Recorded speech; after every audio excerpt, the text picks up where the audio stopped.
And we are recording now. And just to say, we do like to release this recording on our social media and our website. So of course, if there are any objections, then we won't. So welcome everyone to our last career chat of 2020. Today we are focus on the role of a quantity surveyor. Delighted to have employers Mark Shepherd from Persimmon Homes and Harmony from Balfour Beatty. Nearly got that wrong, nearly called you Balfour Beatty. Okay, I'm going to stop babbling now and I'm going to hand over to the Bill Force chair, so please do sit back and enjoy. Angela, you're on mute. Thank you, Caroline, barking at me this morning. I've had a stressful morning this morning. Okay, thank you everyone for joining in this morning. As some of you may already know, I am in fact a quantity surveyor, so I'm a commercial director with Lend-Lease. I absolutely love my profession and my career, so this is one of my all-time favourite career chats, so no pressure to our speakers. I will hand over and let Mark talk us through, first of all, his transition from military to industry, and then Harmony is going to follow. Okay, thank you, Mark. I'll hand over. Hello, I'm Mark Shepherd. I currently live in Newcastle, up north. In the Air Force, I was an aero systems operator, effectively looking at radar screens, watching for Russians come down on a radar, managing the airspace in war zones. And I'd done that for about 10 years, and I left as a corporal, so an NCO. Currently, work for Persimmon. I'm a full QS. I've got 6 sites. It's been like that for the last 2 years, and it took us about 3 years to get there, from trainee up to assistant, and then finally as a QS. Reason for leaving the military, really, we wanted to start a family. My wife currently is still in the Air Force, and it was just really fed up. So I tried various things. I tried a train driver, I tried to be a civil servant, and when it was a kind of a mixed response, got some questions back, but a lot of cases, submit your application and heard nothing back. I fancied being a quantity surveyor when I left school, but instead joined the Air Force. And to be honest, at the age of 20, I was far too old to move into quantity surveying, needing a degree and things like that. And on the one show, Persimmon Homes were on there, and they were talking about bricklayers. And at the time, they had a scheme where you could go from being in the military to be a bricklayer, and they would pay you a fair wage rather than an apprentice wage, and you could do that. And I didn't fancy being a bricklayer, so I thought, QS, I'll just send my CV in and see what happened. And literally 2 days later, I had an interview and a job offer, and very fortunate in that sense, literally just by pure chance, seen it on the TV and applied. Main thing from that, don't get disheartened if you don't hear back from companies that you apply to. It seems to be a common trend, but don't be disheartened, keep on trying, and you never know. So working for Persimmon, I'm a house building QS. And what needs to be understood with quantity surveying is there is masses of different roles. So although I'm a house building QS, my role is very different to how a private QS would operate. Even companies like Siemens, who are into electrics, I've seen them advertising for QSing. You can be a QS for the little building firm down the road, for a bricklaying company. It is a massive area. So although you're a QS, you certainly need to choose what you want to do carefully. And I chose house building. So if anybody else fancies house building, I'll give you a brief overview of what we do. So as the QS, I'm essentially in charge of all commercial responsibility for a site. That means effectively money. So the site, before it starts, we would help or carry out what's called a viability. This viability will decide how much you could offer for the land. You could do comparisons for the best way to extract more money from a site, whether this be bigger houses, smaller houses and more of them, and different types, and we can do a comparison from that. So once the site starts, we can then generate a budget. This is how much the site itself is going to cost to build, and it covers absolutely everything from all the roads right up to wall tiling, light bulbs, absolutely everything. And the key part of that process is the tenders. So you go to different companies, ask how much it's going to be to do this, compare, and then choose the correct company to carry out the works. That's one of the most satisfying jobs, that one. When you have to pick up the phone to tell somebody they've won a job, it is a fantastic part of the role. You can make people's day, and I've had people cry on the phone because it saved the company. It's a fantastic part of the job. So that's the budget. And then right throughout the process, everything gets drawn back to that budget. You can talk literally tens of millions of pounds for budgets, with individual elements such as roads costing several millions of pounds. And it does take quite a bit to get your head around that it's going to cost that much. So once the budget's done and the site's underway, you make all the payments for the site.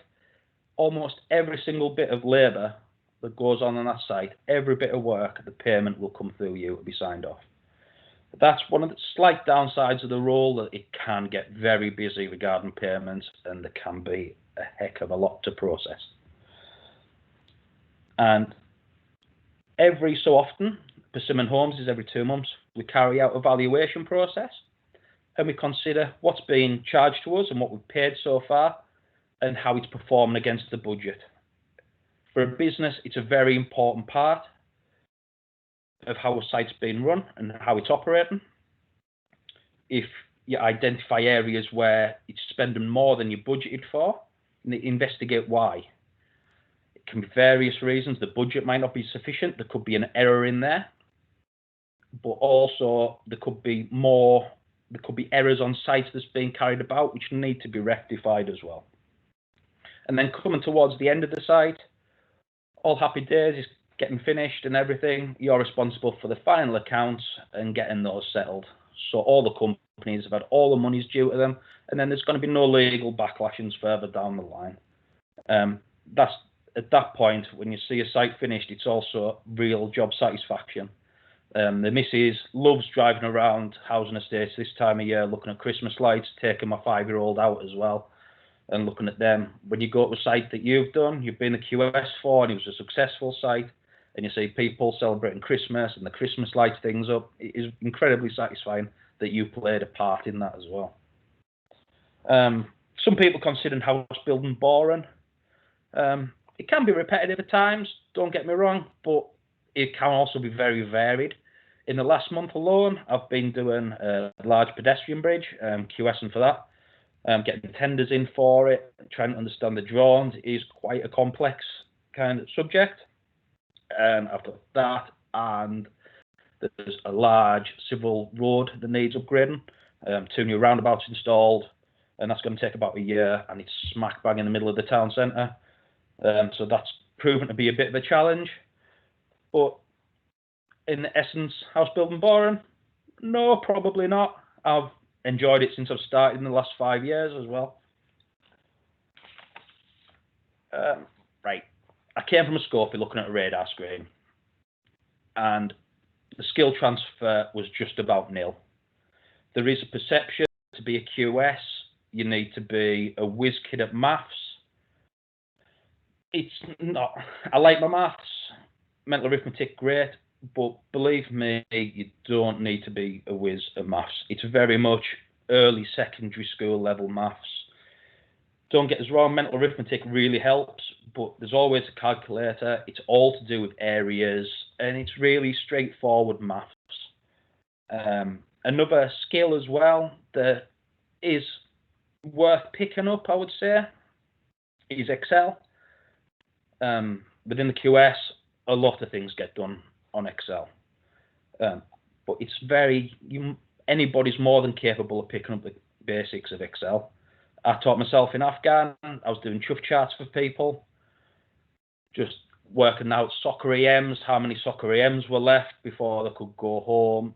how much money they were saving, anything. And loads of free online courses, and there's Google. So that's another key skill that really you need to pick up. But although there was no direct transferable skills from the military, there is one key aspect which puts the military head and shoulders above civilians, and that's experience with dealing with different people, particularly in the Air Force. So as an NCO, I would talk to new entrants, new recruits, but also I was talking to high ranks. And the same applies to QS industry. You're out on site, talking to the trades, talking to apprentices, right up to being in the office, being on Zoom calls, talking to directors. And with this experience of talking to different people, it really does make you stand out compared to Joe Bloggs, 19-year-old out of university or college, who's got no experience with dealing and talking to all these different peoples and different trades. And that's what's being picked up by my bosses as well, that I'm capable of talking to anybody, really. My transition, it was quite straightforward for me. Didn't really have any issues. But with the Air Force, I was living out. I was coming home. The common sense of being a civilian in uniform was almost pretty much the case. Zero issues. However,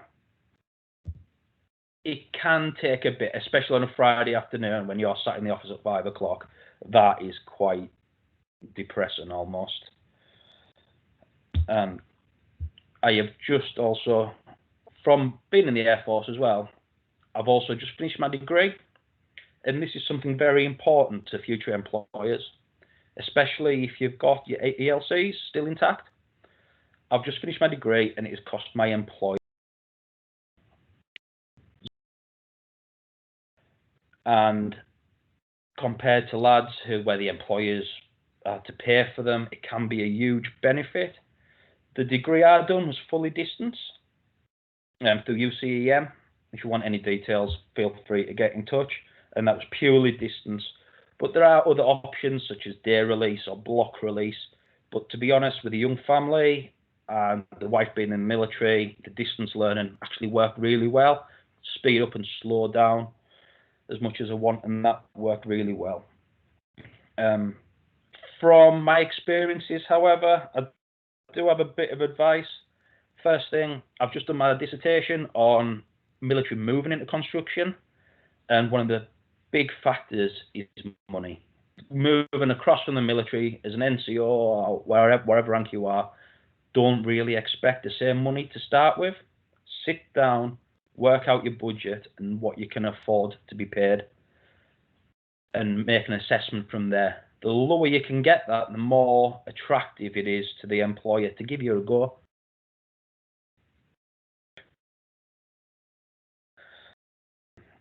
And the next bit is, I didn't do this, and I wish I did. I was very fortunate in finding Persimmon Homes, which has been utterly amazing. The team around me have been absolutely fantastic as well. But feel free to ask for work experience. Find out where you're moving to, what it's going to be like, what the people are like, and see how it goes from there. My experience is it's been very similar to the military, the construction, the team mentality, the banter, the wit, and that helped my transition. But in a sense, I was quite fortunate hearing other experiences from within the QS world that it can be a bit downer and not as pleasant of experiences as I've had. I definitely feel though that I got lucky with my transition, but honest, just apply, don't be downhearted, keep on trying, and good luck really. Any questions you have, you want my experience, I'm on LinkedIn, I'm on Facebook, honest, please feel free to give me a message. And that's me, Angela. Mark, that was brilliant. Thank you very much. Okay, No I've got lots of questions, but we'll open the questions to the floor once we've heard from Harmony. Hi, Harmony. Hi, all right. Yeah, no, I'm good, thank you. You ready? I've got a little PowerPoint to.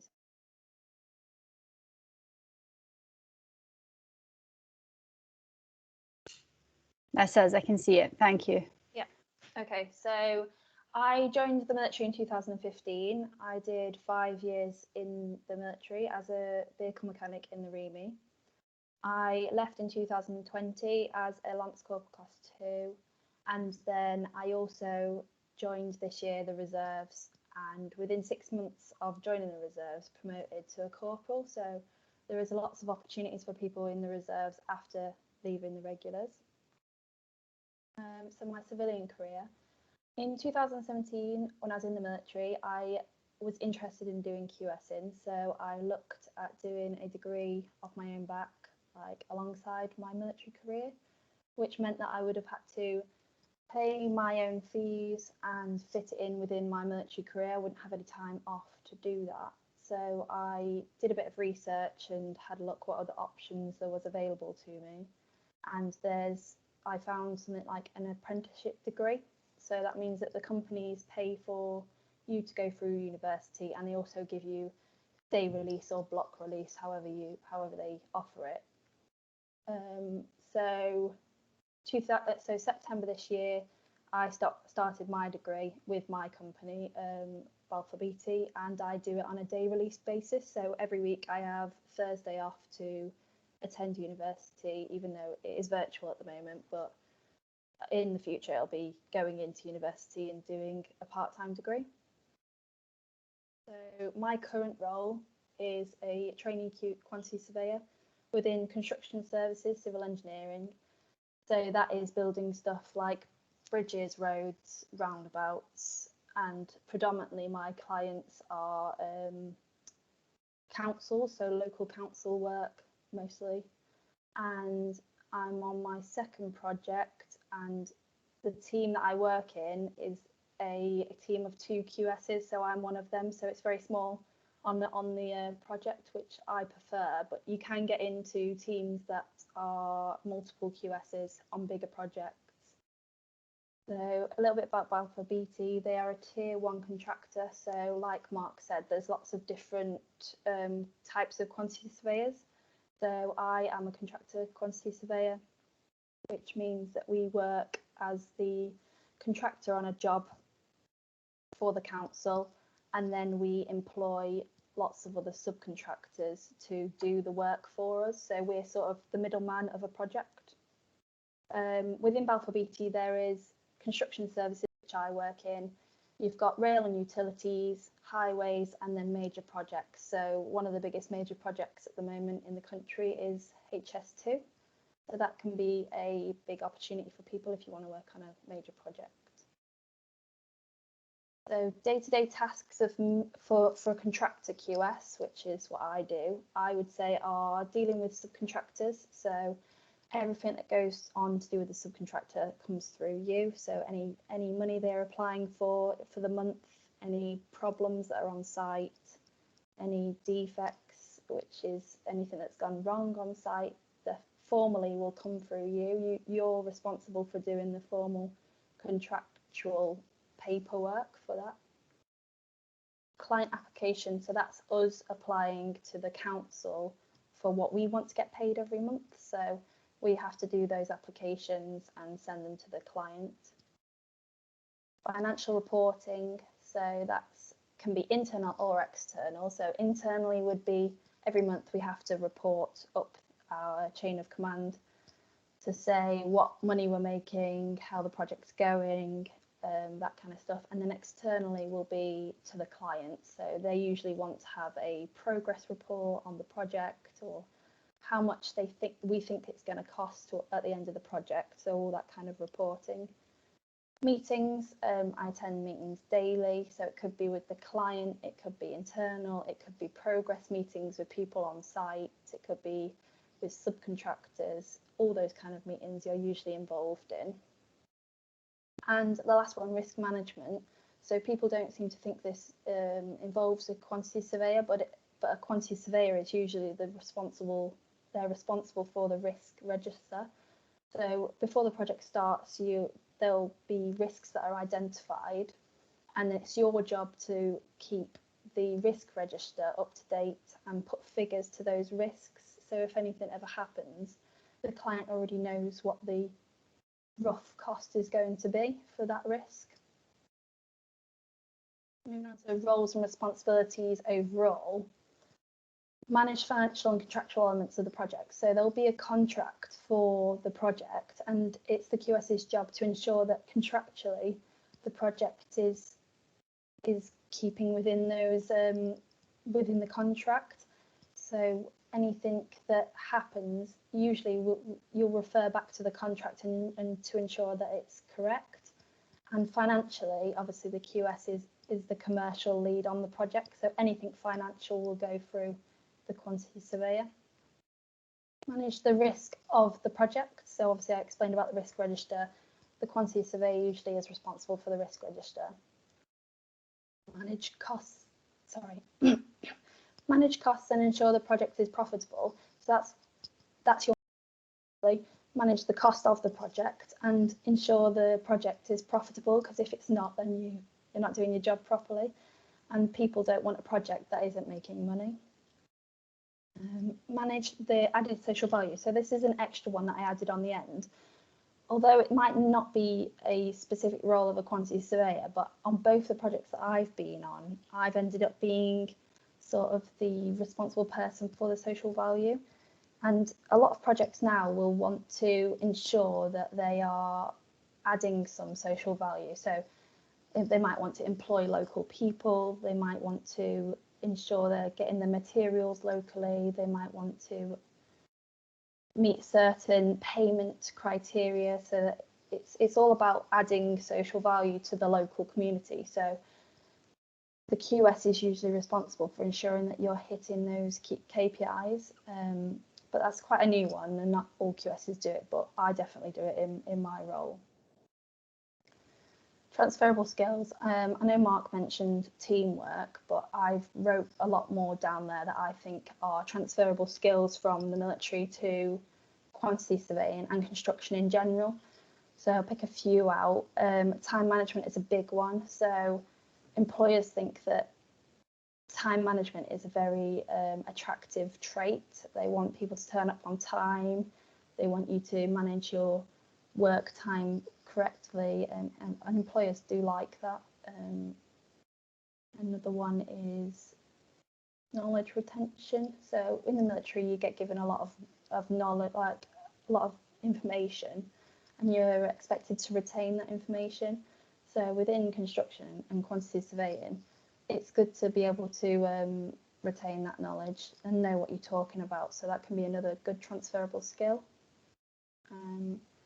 Flexibility. So in the military, obviously you're very flexible with your times. A lot of people work away all week, have that flexibility within their personal life. And within construction and quantity surveying, I think you do need that flexibility as well. I mean, I could be on site from 7:30 till 7 o'clock at night if I need to do the work. But then the other times you might finish early. It's all flexible and to do with the workload that you have. So it's just about being flexible for the job. So resettlement and job searching. So I've put a few pointers down there. One is research. So I did a lot of research before I did the job to ensure that the job was exactly what I wanted, and make sure you plan your career. So know what you want to achieve in your, if you choose quantity surveying career, and plan your resettlement as well, so it's in line with that. It brings them to courses and training. So I didn't have the full resettlement package, so I didn't get the extra leave and the grant and stuff like that. But if you do have that, it's a great thing to have. You can use the extra leave for doing work experience, going on courses that may benefit you within quantity surveying. Work experience is a great thing. Mark mentioned about it. I never did any work experience, but if I had the opportunity, then I definitely would have done it, because you can go and sit in and shadow someone in the role that you're looking at, and you could make the decision that it's not for you or it is for you. Like it's a great thing to do if you get a chance to do it. And Buildforce help with that work experience. They'll get contacts for you and offer you work experience, and it's a great thing to do. Another thing is networking. So these events, Buildforce events, CTP events, LinkedIn. LinkedIn is a great site to network with people directly within companies. So you could just ask them if there's any work experience, or they could give you any tips or anything like that. It's great to be in contact with people that are actually in the construction industry. Put yourself first. So within your resettlement in the military, put yourself first. Don't let work commitments get in the way of your resettlement if you can, and just make sure you're sorting yourself out for your future. A good CV, that's a good thing to have, and lots of people will help you with it. I'm sure Buildforce will help you, but CTP help you. People that you know, friends, family will read it, and people in the industry will read it as well. Even if you're not directly applying for a job for them, they will definitely help you with your CV if you want them to.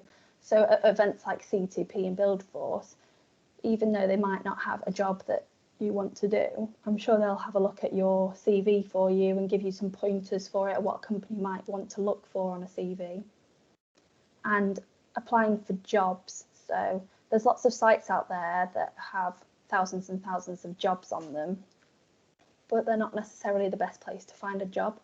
So I would say that going directly to companies or through companies like Buildforce or LinkedIn are the best place to find jobs, because even though that company might not be looking for that exact job, they might just like you as a person and want to offer you a job even though there isn't a job available. So in my experience, I got in contact with someone from Balfour Beatty, and there wasn't necessarily a job going. However, they sort of made a job for me to do, because companies find ex-military people very attractive for their company. So it's a great thing to get in touch with direct companies. And that is it for me. But any questions? Harmony, that was fantastic. Your presentation was excellent, so thank you for that. Mark, are you able to join us as well? So if anybody has a question, please raise your hand or type it in the comments box if you're able to. Meantime, I'll kick off. So could I ask if either of you are working through your APC yet? No, I am still in my first year of uni, so I'm not doing my APC yet. Okay, but it's on the horizon. It's something that you'll be working towards. Yeah. And Mark, now you've graduated, are you working through your APC at the moment? It can be very difficult to achieve in house building. So that's where you consider what route you want, like Harmony said, what you want to do in the future. It's something that you need to think about early on. It's not, I work with a QS who's done his APC, he's fully chartered, and he's in house building, but achieving it in house building is very difficult. Right. Okay. So again, just for clarity on that, your APC is just the 2-year process that you go through to get your chartership, so that you're a member of the Royal Institute of Chartered Surveyors. So it's a club that you get to join. You pay a membership for it, but there's lots of perks and benefits.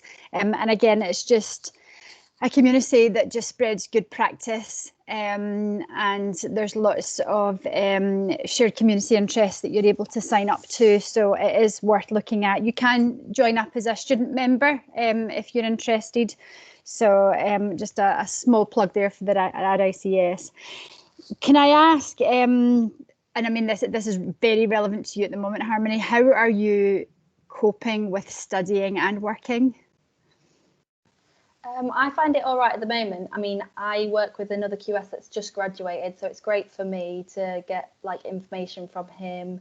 I obviously get the day off on Thursday to do my uni, and the companies are quite flexible as well, so they'll give you the day off before an exam if you need that, and they'll give you extra time to do it in work time if you really need it. So they are very flexible, especially when they're sponsoring you to do it.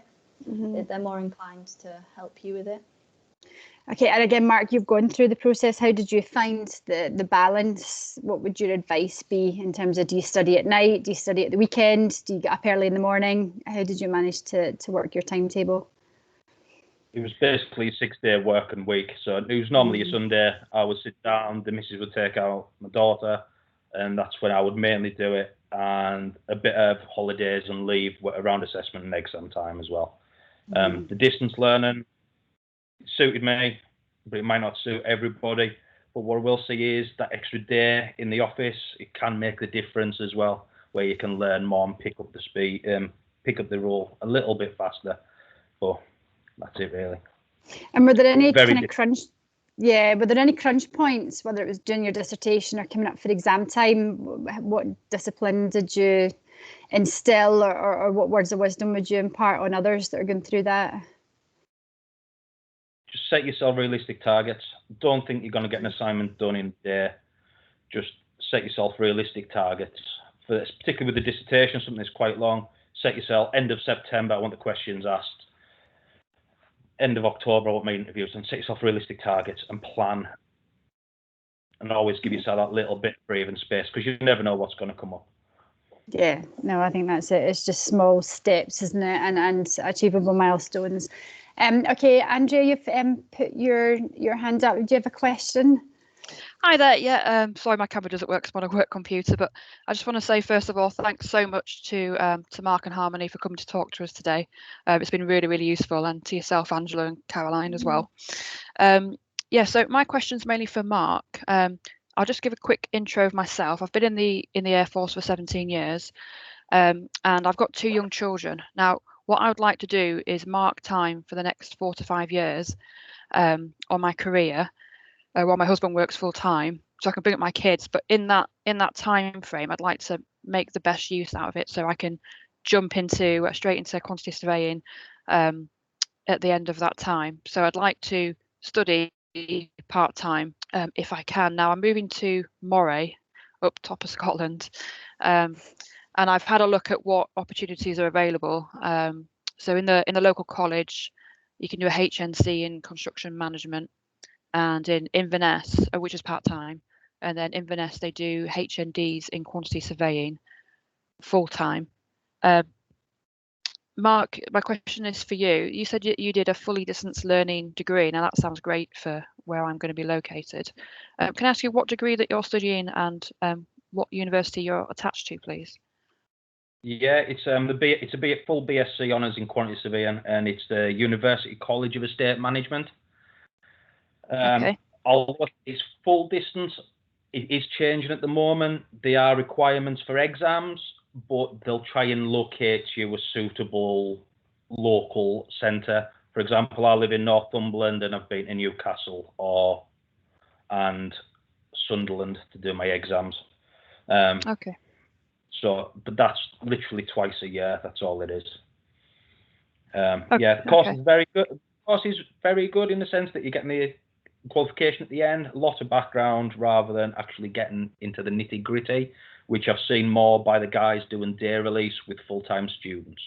But at the end of the day, it's still a degree in quantity surveying. Okay, great. Thanks for that. And I suppose this is open to everybody. Would you say it's a necessity to do a full degree in quantity surveying, or would a HND, for example, suffice? That's to anybody. It seems to be more commonly asked when I've seen advertisements for jobs for a degree, but also HND does get mentioned quite a lot. So I would say more personal preference and which way you want to go. But for me, there's no real answer. I would say that a HND would probably get you into like an assistant QS job maybe. And then you could work your way up to getting a full degree with another company. Maybe something like that might interest you. But I don't think you need the full degree to get into quantity surveying. I think the HND would definitely get you into it. Okay, brilliant. Yeah, thanks very much for that. I do have one other question, if that's all right. Yeah, no, of course. Mark, you said you were a house building QS. Have you got any regrets? How long have you been doing that for? I'm just wondering if you've you said choose your specification carefully. Would you, in hindsight, now that you've got the experience, would you have chosen a different route? No, it was a lot better than I expected. I seen it, to be honest, when I first started, I almost seen it as a way into QS and then make up my mind. But I've got no intention of leaving house building. Love the job, see loads of varied people. The job is quite varied. although you might not expect it, it sounds strange. It is quite varied. I just love the job, really. Good to hear. Thanks very much. Okay, Andrew, just a couple of your points that you raised there. So, in terms of studying part-time, so you'll be studying part-time and then be a carer of your kids on the other days. So it's worth just having that conversation with the university. Sometimes the requirement of the part-time degree can be you need to have on-site experience as well. But I think the long distance degree is slightly different. So I think it's definitely an option for you. Again, if you're looking to apply on kind of graduate or undergraduate schemes to get into the QS world, more often than not, they request the degree. But again, we can certainly put you in touch with a couple of employers so that you can just ask that question direct. It's just computer says no sometimes. So do you have a degree? Yes or no. You move to the next gate or you don't. But I think sometimes when you're actually speaking to these training managers, we can just ask a question, and sometimes they're a lot more flexible than they appear on screen. So, Sure. but again, it's just exploring those avenues, speaking to employers, because at the end of the day, that's what you're striving towards, is that job. So you just want to make sure that they're on side and you're checking in to make sure every decision you make is just going to be viable for you. Okay. Great. Thank you very much for that. Appreciate it. Great. Thank you, Andrea. Okay. Any other questions? Just please raise your hand. In terms of the most enjoyable part, Harmony, what do you love the most about the role? So similar to Mark, it's when a project's finished and you get to go and wander around the site. So for me, it's going to wander up the road and the roundabout that's just been built or whatever, and the satisfaction of it doing its job. So seeing the cars go on the road and relieving the traffic, because most of the time it's traffic relief, and it's satisfying to see that what you've done and been part of is worthwhile. Really, I would say that's the best thing about the job. Yeah, no, I know how that feels. And again, Mark, the same question to you. What's the most enjoyable part of being a QS? I love getting out on site and having the banter, mate, to be honest. Love visiting site, and you don't have to put up with people all day long, so you just go out and have a bit of fun, crack with the lads and see how it's all going. But again, and I love going out to a housing estate and seeing people living in the homes and having the house. It's been it is quite nice to see, especially Christmas. Yeah, and you're making a difference to people's lives as well, so that must be incredibly satisfying. In terms of, so for you on an average day then, Mark, the volume of people that you have to interact with, so whether it's the supply chain or suppliers themselves, whether it's the client or the consultants, was your military career a good grounding for that? It is, because it is you deal with such a varied type of person, from the joiner right up to the directors. Different people in different companies operate differently, have different personalities. You can talk to two plumbers, one's very upright and wholesome, and then the other one, a spade's a spade, and it's just dealing with these different type of people. And the military is exactly the same, where you can have one private who's very the same and then another one who's a spade. It does prepare you well. Yeah. Okay. And again, Harmony, how are you finding that, just interacting with so many different people? I enjoy it, to be honest. You meet so many different people. Like, it could be very formal with the client, which is different to then going out on site every day and speaking to just the subcontractors. Then you can just have a general chat with them. And then it might be very informal with the people that you work with internally. Like, you meet a lot of different people. Yeah. And again, you spend a lot of time, or a good few hours of the day anyway, on your laptop, on Excel, or your own commercial systems.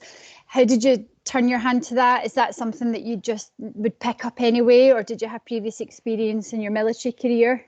I had no previous experience in my military career with like Excel and computers, because I was only a lance corporal. You sort of aren't in that office job.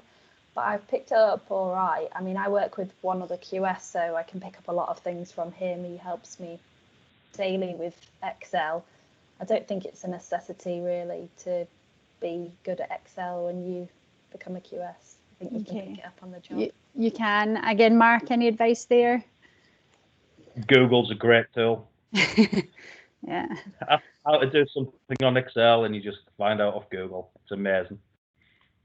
Okay, so it's definitely not a hard job for any service leaver contemplating a career in quantity surveying. It's something that you can certainly turn your hand to and pick up quickly. So you shouldn't see anything as being barriers to that. Again, in terms of the universities that you selected, Mark, you referenced University College Estate Management there. Again, was that just another Google choice for both of you, or did your employers hint towards which universities to go to? How did you start that process? That's to both of you. University was one of the few ones that offered a fully distance. Okay. In fact, I struggled to find another one that done it. And it was also LCAS. I could use LCAS funding with it. And I was keen, with the pay gap and everything, I was keen to get into work 5 days a week just to make up the extra time and progress my career as quickly as I could. Mm-hmm. So it was the most obvious option to really use. Right, okay. And Harmony? So for me, my employer wasn't too fussed about what university I chose, but I chose it for locality and because the course is accredited by RICS. Yeah. So that's a good thing to look for, like if you're wanting to do, if you want to become a member of RICS, is to look for an accredited course because they like those courses. Okay, and again, Harmony, you said that you had you met your employer in Balfour Beatty first, and the job came about that way. So, is there other day release or undergraduates over at Balfour Beatty? Is there a community of you? Yeah, so there's a emerging talent community within Balfour Beatty, and there's lots of us, and you get lots of benefits, to be honest, if you're part of it. You get like an extra pay review a year to do with your exam results, mm-hmm. and that's another way of applying for a job. So you can go online and apply for the emerging talent, join the community or whatever, and then if any jobs come available, then you get them advertised to you. So it's quite a good community within Balfour Beatty, and they do events and stuff just for emerging talent, so you meet lots of different people that are doing not necessarily just quantity surveying, but a degree or some sort of training within the job. Yeah, and again, was it the same over at Persimmon, Mark? Was there a community, an undergraduate or an assistant QS community over there? There is, to be honest. There's been 3 of us who have done our degrees at the same time. Myself distance and the other 2 doing part-time day release. And it's just everybody mucks in, we help each other out, we share resources, and it is quite friendly. I've borrowed a lot of construction books off my director, and they are very supportive. Although with Persimmon, it's a regional business, so I'm employed by Persimmon North East, and pulled together by Persimmon, so we're very much kept as an individual group almost. But everybody's so supportive, and you'll find people who appreciate how difficult it is to do a degree. And if you're doing part-time or distance, a lot of QSs are like, I don't know, you're managing that, to be honest. And anybody will help. Full senior QSs will help, will give their opinion, and they'll point you in the right direction as well. QSs are generally quite helpful, funnily enough.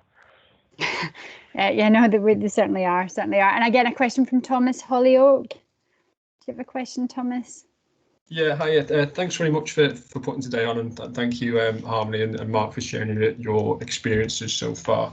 Just a little bit about me. I'm currently in the RAF, electrical engineer, and into my last 12 months. Over the past 4 years, I've been doing my quantity surveying degree at Liverpool John Moores University part-time with day release. Currently got a year to go. I just wanted to hear about Harmony and Mark's selection process for their current roles in terms of what did you have to go through? What was your interview like? Did you have to sit any sort of selection tests or anything like that at all? Yeah, no, good question, Thomas. So I was quite lucky with mine, as it was quite informal. So I got into contact with my employer, which is now actually my line manager, and he was just like informally offered me a job and sort of made a job for me available. However, in Balfour Beatty, they are bringing out a new armed forces recruitment sort of process, which is you'll go to a selection day or an insight day or whatever and they assess you there, but then they also give you like the insight into the company and all that kind of stuff. So you can choose if it's right for you, and then they can also choose if it's right for them. So they do a process just for armed forces now.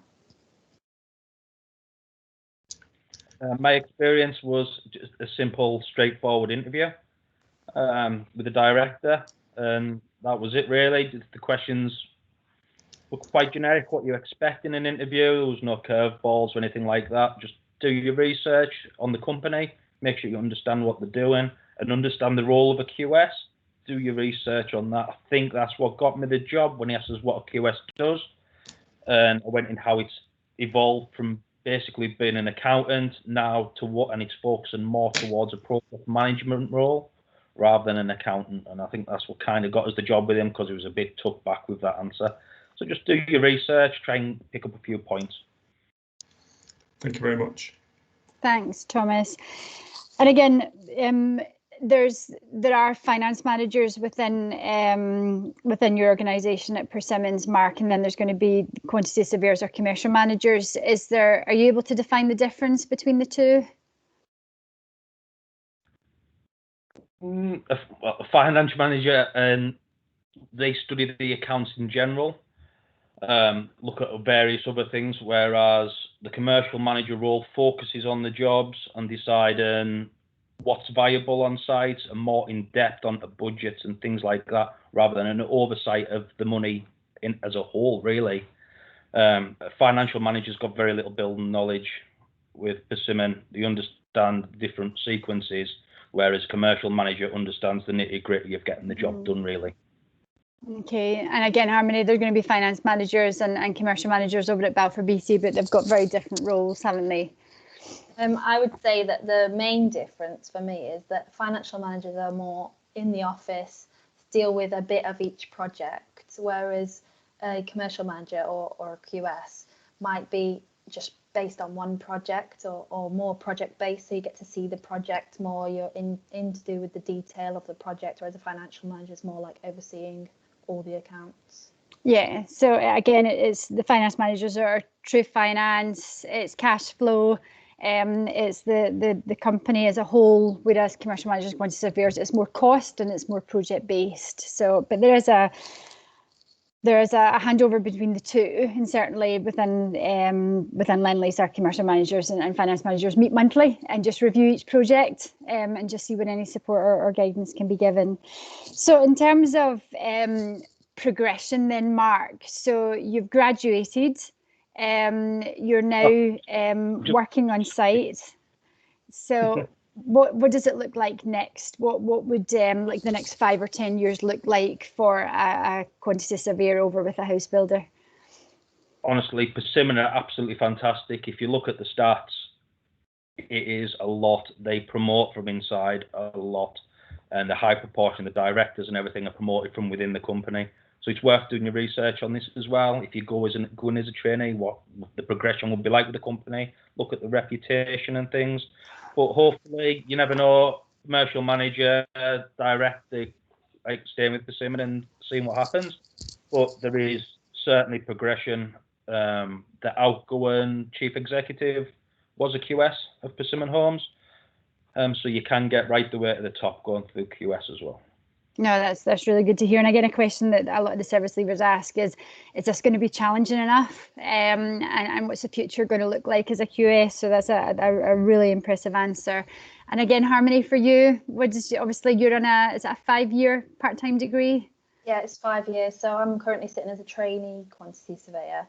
So I'd like to think that on like year 2 or 3, I'll probably become an assistant quantity surveyor. And then when you've graduated, I then hopefully become a quantity surveyor. But yeah, it's promotion is definitely a good thing in quantity surveying. I think you never really left just as a trainee or an assistant for a while. I think they definitely look at promoting you quite good. Can I just jump in there on Angela as well? Yeah. One of the differences between the military and civility is there's no waiting 3 years on appraisals and things like that to be promoted. Found with Persimmon, the second you can do the job or you've earned it, you can progress. There's no limit to how quickly or how long it might take. As long as you can do the job, they will look at promoting you and rewarding you accordingly as well. Yeah, no, that's good to hear.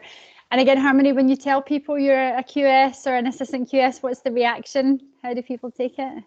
I think a lot of people think quantity surveying is like counting bricks or working out materials, but there's actually a lot more to it. I'd say you're managing the whole project. You get involved with everything to do with the project. You get to do risk, you get social value, you get a lot more things than just working out materials, because to be honest, we don't really work out materials either anymore. It's more project management, like Mark said, so it's definitely very varied. Again, Mark, how do people respond when you tell them you're a QS? Do people ask what it is, or do they know? How many bricks are in a house is a common, it's a really common one. Unlike Harmony, I still do manual takeoffs, working out materials and everything. We're a little bit, the BIM side of ours is slightly different, not quite as advanced, but when you're working on individual plots and things, it can just be easier to do a manual takeoff, which is something we do, and we still go out and count bricks. But it is still a massively varied role. And for some reason, everybody always thinks a QS is minted. Yeah. And really, I don't know why that's the case. Oh, you're a QS, you must be minted. It's like, no. Well, even my little 2-year-old's got excited at the prospect of money. He's decided to join in. So in terms of going back to where you were serving and speaking to your old recruits, would you recommend the QS profession? Is it suited to some and not others, or is it much more exciting than you anticipated? I would recommend it to anybody coming from the military. It is just the construction industry as a whole, though. It has so many similarities to the military, the way it behaves, the way people act, the type of person you're involved with, and the construction as a whole should be really appealing to ex-military. And QS, and it's been great for me. Okay, and again, you, Harmony? Yeah, like Mark said, construction industry is very similar to the military. The banter and the people and the teamwork and all that kind of stuff, it's very similar. And QSing as a role is definitely more exciting than people think. And I would recommend it to anyone, yeah. Okay, and have you picked up the bad habits of 10 cups of tea a day, bacon rolls out the canteen every morning, cakes and chips on a Friday? People buy like bacon sandwiches every Friday and stuff like that. It's the same as the army, really. Do that in there as well. So a few similarities. Okay, if there's any other questions from our audience, please join in. I'm kind of hogging it at the moment. It's just because I've really enjoyed kind of speaking about it. So it's been an absolute pleasure. In terms of, you both mentioned, again, Mark mentioned a kind of very poignant point for some that's going to be listening this morning, in terms of don't be disheartened if you don't hear back. You'll be dealing with different people. You spoke about the importance of work experience, Mark. So I think probably there's a lot of points that our audience will pick up on. Again, Harmony, you just referenced you're doing the kind of apprenticeship degree or the day release. There's lots of transferable skills. Your presentation was absolutely excellent. So if we're able to send that out to everybody, it's just a good reference point and guide for everybody. But again, thank you to both our speakers. Kind of really enjoyed chatting about QSing this morning. I hope we've convinced those listening to join in.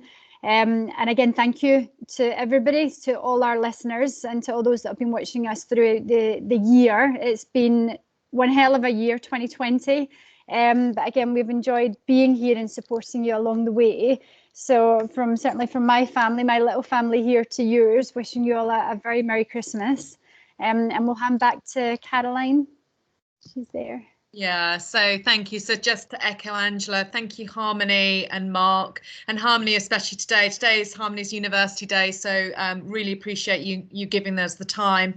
As always, very insightful. It is much more than just counting bricks. So that's a great message to put out there, and I've written that down and I'm going to use that one. So I'd just like to say that's it. That's a wrap for 2020. Good things come out of bad things, because we didn't used to do these virtual career chats until COVID hit. And they've been a huge, huge success. a great resource to our candidates and new ones registering. And we've got an exciting 2021 schedule already in draft, so look out for that. That will come along shortly. So echoing Angela, I'd just like to say from the Logan family here in deep dark Dorset, a wonderful, safe, festive season, and I look forward to seeing you all in 21 with new and lovely things to come. So God bless all and see you in 21. Thank you. Thank you, everyone. Bye. Thank you.